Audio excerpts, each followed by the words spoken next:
Hello, it's dark. You can't see me. There's light. I've lost my headphones already. I bought headphones and I just don't know where I put them. I think it's because in my head I knew they were rubbish, so I just got rid of them. You know what I mean? But anyway, welcome back. This is log 45. That's crazy. It's actually insane that it's log 45. Today has been a full day. I So basically, earlier in the year, for my mom's birthday, I bought her um, a train ticket, but it's for like an old, restored Queen Victoria's carriage, and the Prince of Wales carriage as well. And you get to go on old school, um, this old school steamer train, and the carriage is, of course, like I said, restored to how Queen Victoria would have had it. So we drove all the way up to Skipton, just around there, Skipton. It was about 2 hours and 40 minutes. But before we got there, we stopped off in Leeds, tried to get some food. But sometimes, when you look at some food prices and you know the quantity of food you're gonna get, you're just like, nah, I just can't do that. So then we went into the museum. There was a exhibition going on for Genghis Khan, and like there was like sword fighting, and then you're able to do the crossbow, and then also at the top floor there was, I think it was four different floors. Genghis Khan's exhibition was happening at the top, but we didn't have time, so we had to abandon that plan. My laptop's about to die, so I need to charge it. So we had to abandon that plan and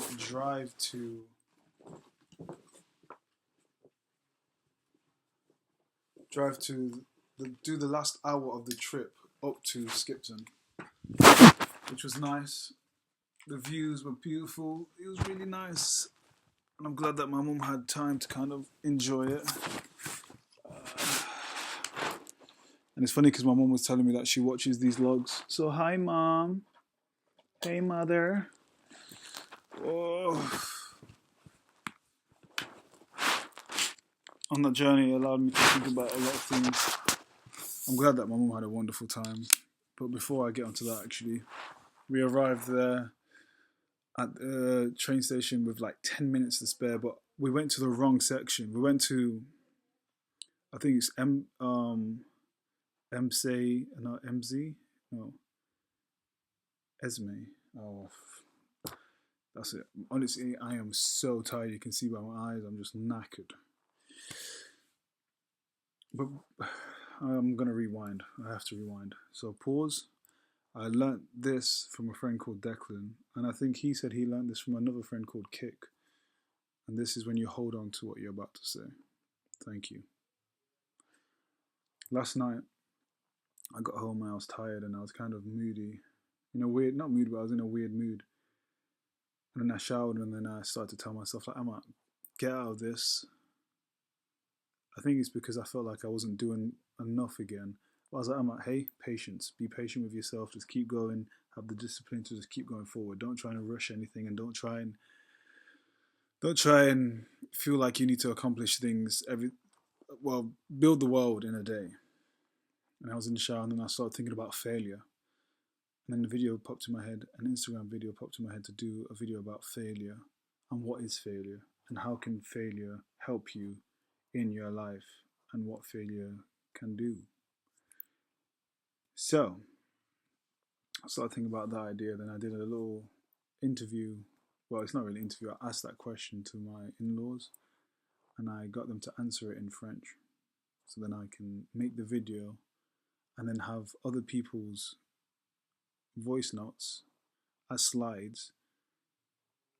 So the video will be about what is failure. And I want to do more research into failure and how other do you want to say civilizations seen what failure it was for them. Like I'm going back ancient. I want to deep dive into it basically. Might not give a go that far, but I want to deep dive into it and see how other coaches looked at failure, and then do like a conclusion of what I think failure is, and then have the availability to do a slide where people can listen, should I say, to the voice notes of other individuals that I've recorded of what failure means to them. Damn. Okay, that was last night. Now going back to where I was. We arrived at the station like literally 5 minutes to spare because I pulled up in the wrong place, and then we had to drive 10 minutes to the actual location, and we're rushing, but they still let us on. And it's funny because this morning we actually missed the first session that we were meant to have was at 12:10.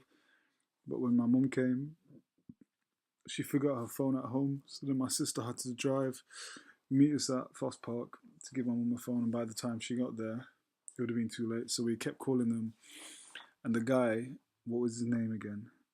Was it David? Darren.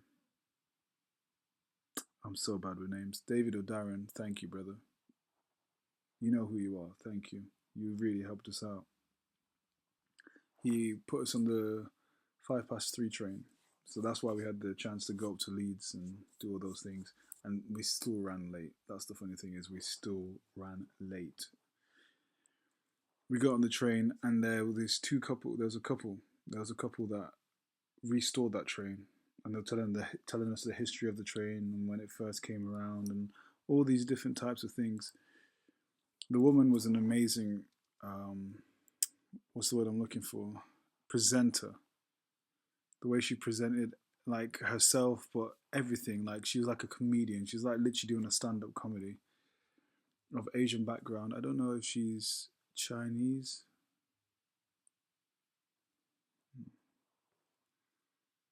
Because she said her sister came over, and I thought I heard them speak in Mandarin, but I don't know. It was only literally for a short time because my mum was on the phone and I was distracted by the train and trying to do a video. But I thought I heard Mandarin. But it could have been Cantonese. Who knows? Anyway, she was an amazing person and telling us her story and all those kind of stuff. And then the guy came and he told us more history about the train.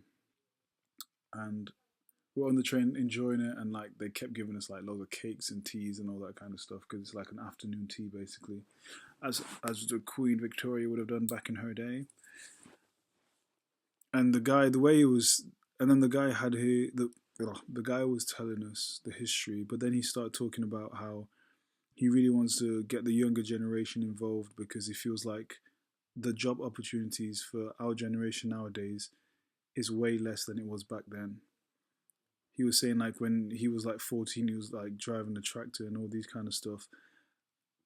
And it's not like, oh yeah, we all need to drive tractors, but it is the thing of like he was kind of pushed with support to do these things to gain experience in life, to gain these work experiences.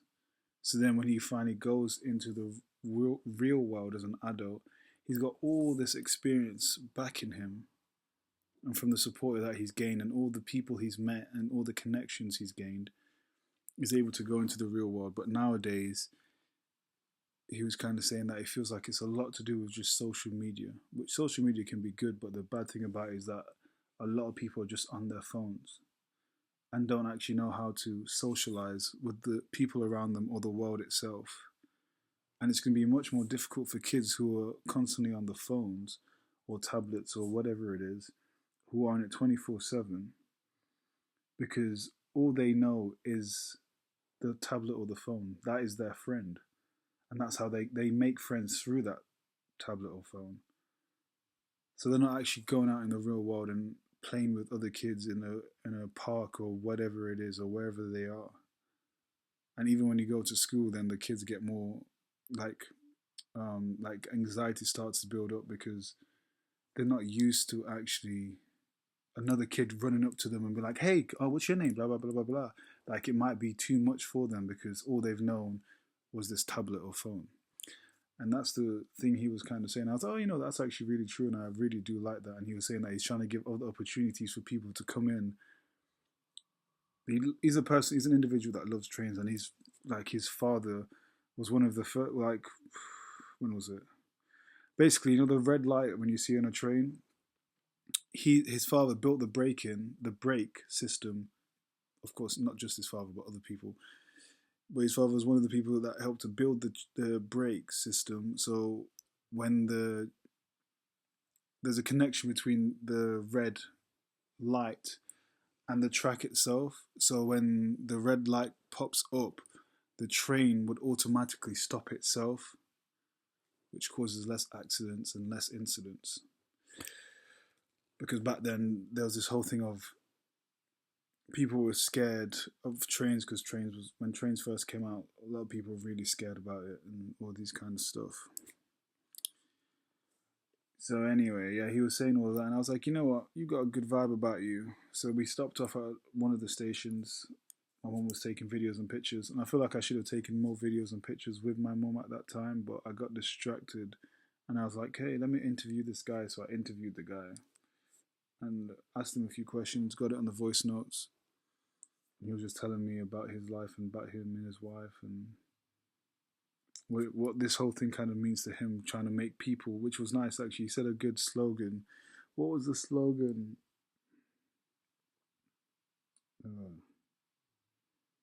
He said that his slogan was, there was this presenter, I forgot the presenter's name, he said, but he said along the lines of, that presenter said, everyone should have 50 minutes of fame to feel confident again. And then this guy said, no, everyone should have an hour of royalty, of being royalty. And that's what what he wants to do. He wants to allow people to feel that they are royalty by sitting in the carriage where the Queen used to sit. But it's just very nice, and the atmosphere is great. But it makes you feel confident within yourself. It makes you kind of believe in yourself that you are royal, like you are worthy to be you, to be there, to be wherever you want to be, and be present. Ooh. And then me and my mum drove back. We had a little singy song moment, and she was trying to like edit this video that she did for me and her, which I'll probably help. I'm gonna help her out tomorrow and tell her not to post it right now, and wait till tomorrow until I come and help her, because I got some videos that I want to add and help her with. I was kind of saying to my wife that I feel like it's funny because me and my mum are the same, that we don't really talk a lot. And I feel like when we're together, we don't talk a lot. But that is obviously because I've not had a lot of, I'm not like had a lot of one-on-one moments with my mother. And this is something that I need to actually speak to my mum with, not you. So, mum, if you're watching, we're gonna talk, sweetie. Like we're just gonna talkity talk. Came home. It was a nice time, and now we're gonna have dinner. Get ready to go to Cambridge tomorrow. Yeah, it's a fun weekend. I need to get my hair redone as well. This bad boy, I've got like 20 pages left. Nearly finished it. Let me read like a little thing that I've saved.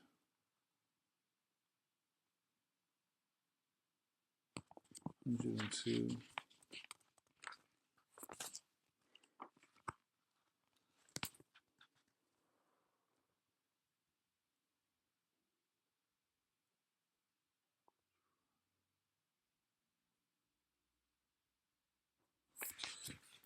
There's this, but I'm gonna mispronounce some word because I can't say it.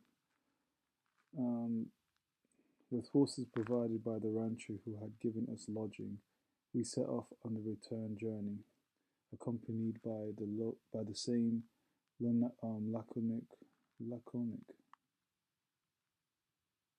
laconic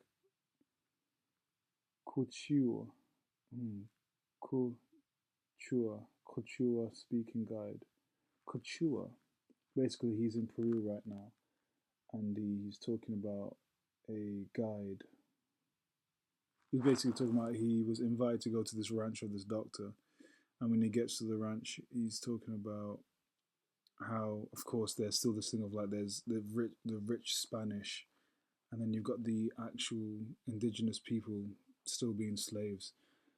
And Quechua is the language they spoke. I think I'm pretty sure that's what it is. Or Quechua is like the native person of that land. But I think I'm saying it completely wrong. Laconic, laconic, laconic. Anyway, let's start all over again. With horses provided by the rancher who had given us lodging, we set off on a return journey accompanied by the same laconic Quechua speaking guide who carried our bags at the landowner's insistence. In the mentality of the district's rich people, it is perfectly natural that the servant, although travelling on foot, should carry all the weight and discomfort. We waited until the first bend erased us from sight and took our bags from our guide, whose enigmatic face revealed nothing of whether or not he appreciated the gesture. He talks a lot about how when he sees the people, the indigenous people,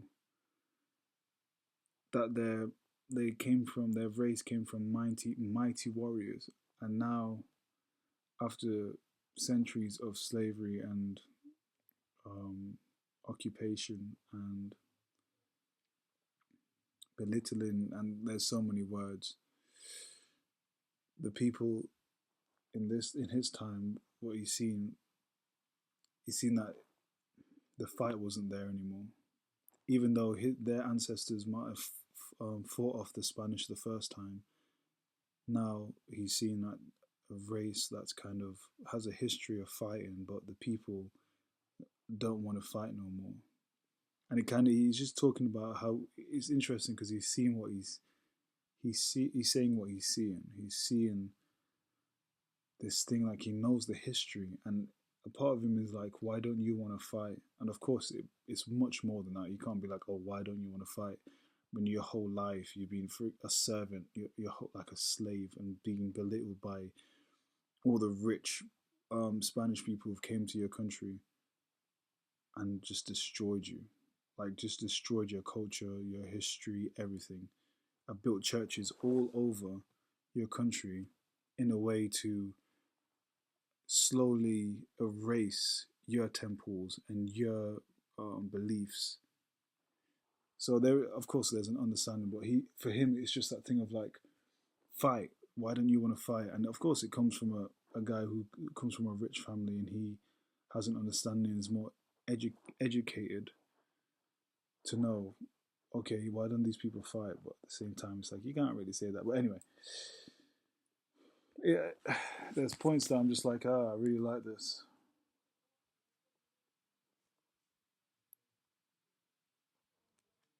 There's so many different points I've saved in this book. Like this one looks humongous.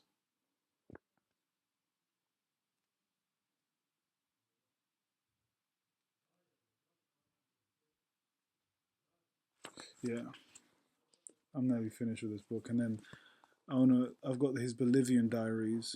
So it's like I've got the first book he wrote, and then the Bolivian diaries is his last diaries before he died. And I want to know, I want to see the difference of this young man who came from a rich Argentinian family and had certain beliefs before he went to travel, and then when he travels, these beliefs start to change, and a fire starts to begin within him. And then there's the second book where when the fire is lit and it's fire, it's burning, man, it's burning, man. And then there's loads of books I want to read about certain revolutionaries like Marcus Garvey, of course, because I'm a Jamaican individual, so I want to learn more about Jamaica and the history of it. Of the people like Martin Luther King, there's Malcolm X, there's so many. I definitely want to look at more, even the women. I've not heard anything a lot about women. Like there's a woman who helped out Fidel Castro and Che Guevara, but never told in the history books. Like no one really knows about her, and I only got to see that because of social media. So there's so many books I want to read, but I think this reason why I'm reading this book. No, no, no, no. This book is now helping me write in a play that I'm currently writing, and I need to get back down and listen to the voice notes to then carry on writing it. But I think I'm going to do more of that. It's just basically research. That's all I'm really doing, and I'm learning, which is the best thing as well. Okay, it's funny because even me, like when I was stuttering and not saying the words right, I was like, oh, maybe I might cut that out. But I was like, I don't care. Like, it doesn't matter if I stutter. It doesn't matter if I don't read perfectly. Like, that's the whole point of me doing this, so I can grow and progress and start to understand more words and read more and get better at it. Like, that's all it is. I don't know why I get fussed about what other people think. Like, I couldn't like stop caring what they think. You've cared so much. What's the point caring anymore? Yeah. Okay, my family's waiting downstairs to eat food.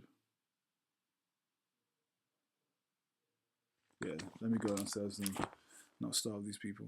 Thank you guys for watching. Thank you, Amat, and I'll see you tomorrow. Peace.